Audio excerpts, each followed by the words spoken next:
Halo kaca-kaca desa, hujan-hujan gini kalian pasti ngerasa kedinginan ya? Udah kedinginan, kesepian lagi, walah-walah. Tapi tenang, mending dengerin alur cerita film dari Mbah Sure.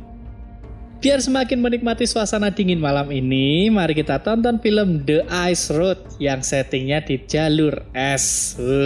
Pasti dingin banget ya. Lagian ngapain sih kok malah jalan-jalan lewat jalur es? Nah, kalau di Amerika Utara itu ada wilayah yang merupakan hamparan es yang luas dan berbahaya, guys. Kalau esnya mencair sedikit, bisa retak dan membahayakan orang yang melintas. Serem ya. Film kali ini benar-benar seru karena permasalahannya benar-benar bertubi-tubi. Tapi sebelumnya, monggo di-subscribe, like, comment, dan share nggih. Dan jangan lupa nyalakan lonceng notifikasi biar nggak ketinggalan. Sudah siap? Kalau sudah, langsung saja seluncurkan kaki, tak usah sambat, banyakin bersyukur. Yuk check it out. Suatu hari, sebuah terowongan di wilayah pertambangan Amerika Utara tiba-tiba meledak dan kemudian ambruk nggak karuan. Di sana terjebak 26 pekerja tambang. Waduh, kasihan banget ya. Sementara itu, di tempat lain, 2 orang kakak beradik dipecat karena terlibat perkelahian dengan rekan kerja. Mereka adalah Mike, seorang supir truk angkutan berpengalaman, dan Gurty, mekanik yang handal. Mike berkelahi karena membela adiknya Gurty, yang sikapnya memang agak berbeda yang disebabkan oleh traumanya. Mike pun membawa Gurty ke dokter agar mendapatkan perawatan psikologis. Wah, kakak panutan ini. Pihak perusahaan tambang melaporkan kejadian ledakan dan meminta bantuan. Diperlukan peralatan untuk menutup lubang gas penyebab ledakan. Namun, karena alat tersebut sangatlah berat, maka tidak mungkin diangkut menggunakan helikopter. Oleh karena itu, satu-satunya cara adalah dengan menggunakan angkutan darat. Sialnya, karena sekarang sedang masa liburan, para supir pun nggak pada kerja. Supir yang tersedia juga nggak mau anterin peralatan ke sana karena sangat beresiko. Jim, ketua perusahaan jasa angkutan truk pun kebingungan. Ia pun mencari supir-supir yang tersedia. Salah satunya adalah cewek belia bernama Tanto yang dia bebaskan dari tahanan. Kebetulan abangnya Tanto yang bernama Cody adalah salah satu pekerja tambang yang terjebak. Wah, ini misi penyelamatan abang tersayang. Semangat, Mbak. Karena Mike kecewa dengan obat-obatan dari dokter yang dianggapnya tidak sesuai, ia pun membawa Gurty pergi dan mencari penghidupan.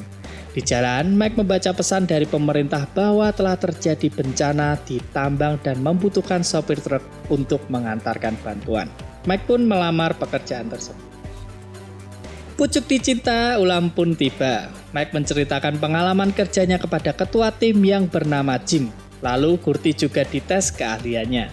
Siapa sangka di balik sikapnya yang tampak cupu ternyata ia sangat cekatan.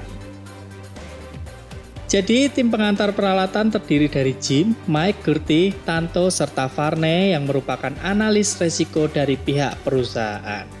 Mereka menandatangani kontrak kerja yang mana jika mereka berhasil maka mendapatkan $200.000. Itu dibagi 4.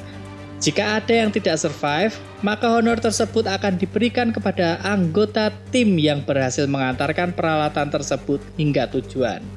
Wah, siapa sih yang nggak mau dapat cuan segitu banyak ya kan? Perjalanan mereka membutuhkan waktu 23 jam, sementara kondisi para pekerja yang terjebak sudah semakin mencekam. Karena mereka bisa kehabisan oksigen sekaligus mati beku di bawah lapisan es selama berjam-jam. Tim pengantar bala bantuan pun berangkat. Mereka berangkat dengan 3 truk yang mengangkut peralatan seberat 30 ton. Yang sama persis untuk berjaga-jaga sehingga kesempatan untuk berhasil membawa bala bantuan lebih besar. Mengingat, mungkin saja bisa terjadi kecelakaan karena jalurnya sangat berbahaya. Benar-benar dipersiapkan guys, saking berbahayanya perjalanan ini. Makanya sebutan jalur es ini adalah jalur bunuh diri. Serem ya. Lihat jalurnya aja udah menggigil nih. Kelihatan adem banget. Bisa masuk angin nih Mbak Surip ya. Perjanjiannya adalah mereka harus berkendara non-stop Nggak boleh berhenti apapun yang terjadi. Tujuannya biar efektif, efisien, dan tentunya Ben selamat.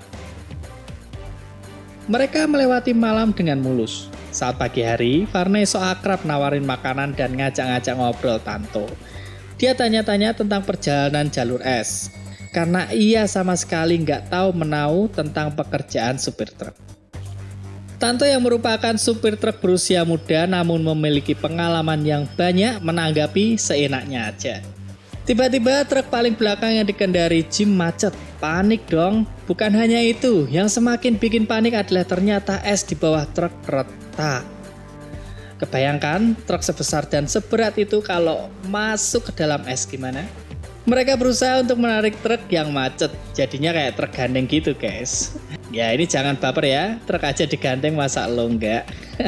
Saat Jim sedang mengikat tali penggandeng truk, tiba-tiba es di bagian belakang truk retak dan ambles. Tentu saja truk terperosok ke dalam es, sementara truk bagian depan berusaha untuk narik biar nggak terlanjur tenggelam semuanya. Apesnya tanpa sadar tali pengait itu belibet di kaki Jim yang nggak merhatiin karena saking fokusnya ngiket tali. Kakinya kelilit tali yang semakin mengencang karena tertarik dari dua arah yang berlawanan. Sampai patah dong, serem banget wes orang bentuk lah pokoknya. Akhirnya semua bagian truk Jim tenggelam dan Jim pun ikut terperosok. Ia memaksa Tanto untuk memotong tali pengait supaya truk Tanto nggak ikut terperosok. Tanto nangis-nangis, dia nggak mau. Tapi gimana lagi, nggak ada pilihan. Ia pun memotong tali dengan cepat. Tentu saja, Jim yang kakinya masih terbelit tali jadi ikut tenggelam ke dalam lautan es. Sambil sedih sambil nangis, kedua truk tetap harus melanjutkan perjalanan sesegera mungkin karena retakan es semakin melebar. Mereka melanjutkan perjalanan dengan kondisi truk yang masih gandengan karena nggak ada waktu lagi untuk melepas talinya. Lautan es menjadi bergelombang dan semakin mengerikan sehingga mereka harus meningkatkan kecepatan serta melakukan ancang-ancang untuk lompat keluar menyelamatkan diri kalau nanti kondisinya sudah terlalu berbahaya. Hiasan boneka yang diletakkan di dashboard sebagai indikator getaran es pun bergedek-gedek dengan sangat kencang. Karena melihat kondisi masih cukup aman, Mike memberi komando untuk kembali mengemudikan dengan cepat karena ia memprediksi bahwa gelombang bisa dilewati, tetapi ternyata prediksinya salah pemirsa. Truk malah ngesot-ngesot ke kiri dan ke kanan. Supir truk tidak bisa memegang kendali penuh karena getaran es yang begitu kuat. Gak mampu gagah berdiri, kedua truk pun oleng. Perlu diingat bahwa kondisi truk masih gandengan ya, sehingga ketika satu truk jatuh maka truk yang lain pun ikutan jatuh. Truk pun akhirnya tumbang, benar-benar tumbang ini guys, untungnya mereka masih selamat. Mereka pun turun dari truk dan dihadapkan dengan kenyataan bahwa lapisan es di depan mereka retak menjalar ke arah mereka. Tanto udah pasrah, gak sempet panik-panik lagi, wes merem waelah ya. Tiba-tiba kok retakannya malah berhenti. Ternyata karena posisi truk tumbang miring kayak lagi bobok, maka tekanan bobotnya nggak begitu besar. Seperti jika posisi truk dalam keadaan normal di mana beban bertumpu pada ban, yang membuat beratnya jadi tertumpu pada satu titik tertentu. Nah, karena bebannya sekarang merata, jadi nggak begitu berat dan nggak bikin ada retakan es. Udah coy, jangan malah bengong, ayo segera move. Suasana di area tambang semakin kacau. Cody dan Lampard si ketua tim keambrukan bagian langit-langit terowongan yang runtuh. Untungnya masih selamat. Tapi ya situasi di sana semakin tegang dan mencekam. Kembali ke jalur es. Varney ngotot pengen balik aja, tapi Mike nggak mau karena mereka udah setengah jalan. Lah masa nyerah sih ya. Apalagi es di jalur yang sebelumnya sudah semakin menipis, jadi malah makin berbahaya kalau balik. Ternyata di belakang mereka pun ada badai, jadi mereka harus segera berangkat. Varney berkata pada Mike bahwa ada yang mencurigakan mengenai mesin truk Jim yang tiba-tiba mati. Ia menuduh Tanto yang melakukannya. Mike pun menanyai Tanto kenapa kerja sama Tanto dan Jim sempat berhenti. Tanto menjawab bahwa ia menggunakan truk tanpa izin. Mike mencurigai Tanto sengaja mencelakai Jim dengan mencurangi bahan bakarnya agar terjadi kemacetan. Mereka menuduh Tanto melakukan aksi balas dendam karena kesal telah dipecat oleh Jim, serta berniat untuk membunuh rekan-rekannya demi mendapatkan honor $200.000 tanpa dibagi-bagi. Tanto panik dan akhirnya dia mengaku bahwa ini semua dilakukannya bukan karena honor yang besar, melainkan karena ia ingin menolong abangnya yang menjadi salah satu korban yang terjebak di sana. Meskipun Tanto udah nantangin untuk konfirmasi langsung ke perusahaan perihal keberadaan abangnya, tangannya tetap diikat agar tidak bisa melakukan hal-hal yang dianggap membahayakan. Mike pun berusaha untuk membenahi posisi truk sehingga mereka bisa kembali melanjutkan perjalanan. Di TKP, para korban yang udah makin panik malah keidean hal gila, yaitu dengan mengurangi jumlah orang supaya nggak kehabisan oksigen. Saat Mike dan Gurty sedang mengembalikan peralatan yang digunakan untuk membenahi posisi truk ke dalam kontainer, Varney mengunci mereka. Ia pun memasang peledak. Varney yang sekarang memegang kemudi menunjukkan jati dirinya yang sesungguhnya. Ternyata ia bukanlah orang awam yang lugu seperti yang ia tampilkan selama ini. Varney adalah orang di balik semua ini. Ia merupakan anak dari oknum perusahaan tambang tersebut. Mike dan Gurty mencari cara agar bisa keluar. Mereka pun membobol kontainer dengan peralatan yang ada, hingga mereka berhasil keluar dan melempar peledak jauh-jauh. Varney yang sudah melaju mengira Mike dan Gurty telah mati akibat ledakan. Mike memutuskan untuk segera pergi, tetapi apes oh apes, bagian depan truknya ambles karena es mencair. Agar bisa meloloskan truk, bagian kontainer pun dilepas menggunakan peralatan, kemudian menarik truknya. Tiba-tiba Mike merasakan bahwa truk tidak ada daya bantuan. Begitu turun dan mengeceknya, ia memarahi Gurty karena tidak dengan cepat segera mengendalikan alat tersebut. Ternyata kondisi peralatan itu tidak aman hingga Gurty tidak mau gegabah. Tapi Mike malah marah-marah dan memukul Gurty. Ia kembali ke truk dan berupaya untuk mengendalikan truknya lagi. Celakanya, peralatan malah rusak dan mental, guys. Membuat kontainer justru tenggelam dan Gurty pun ikut tenggelam.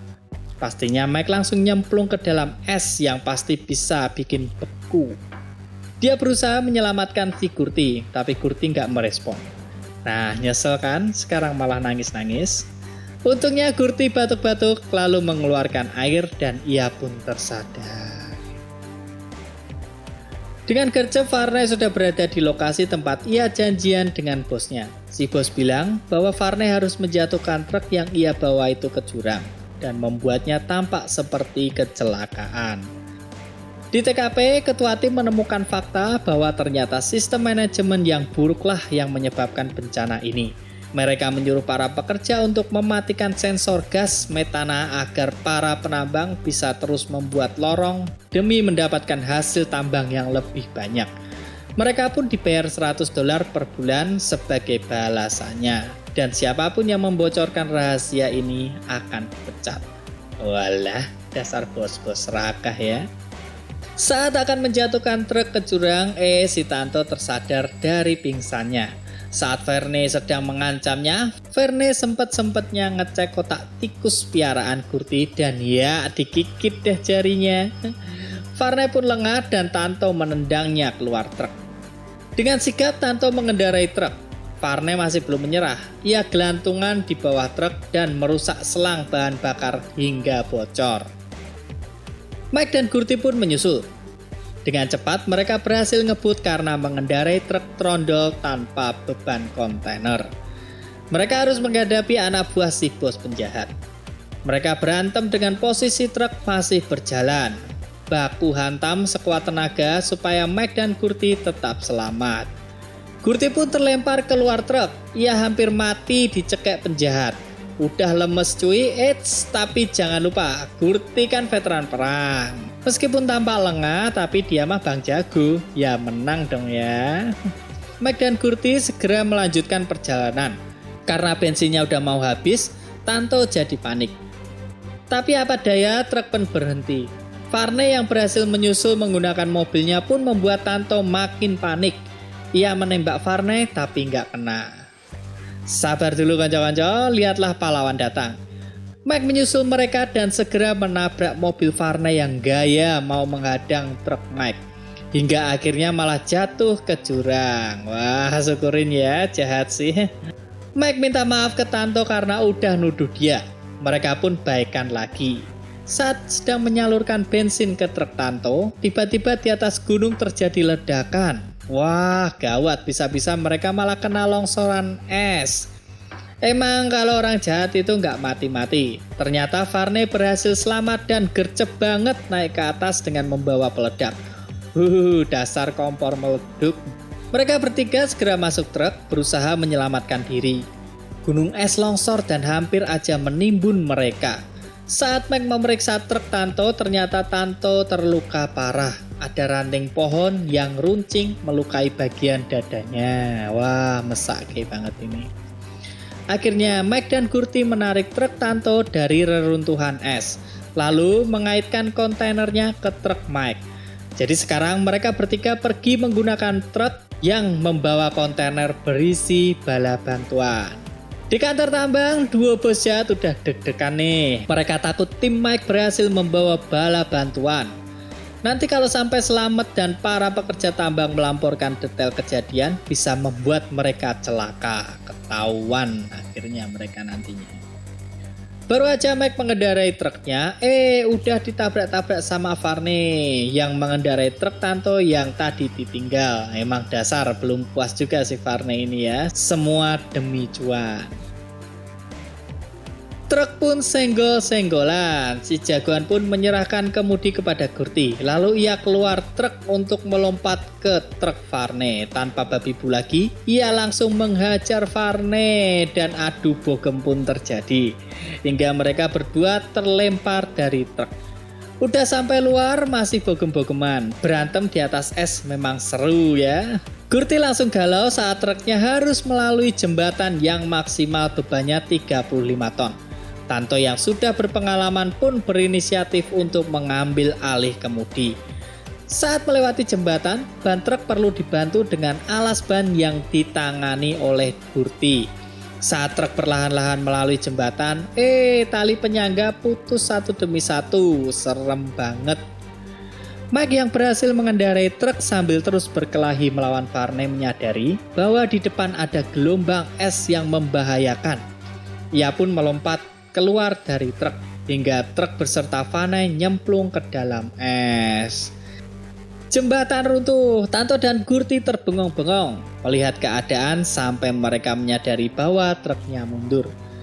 Tanto segera naik truk sedangkan Gurti menutup gerbang. Tapi karena esnya licin, truknya susah dikendalikan dan tetap mundur.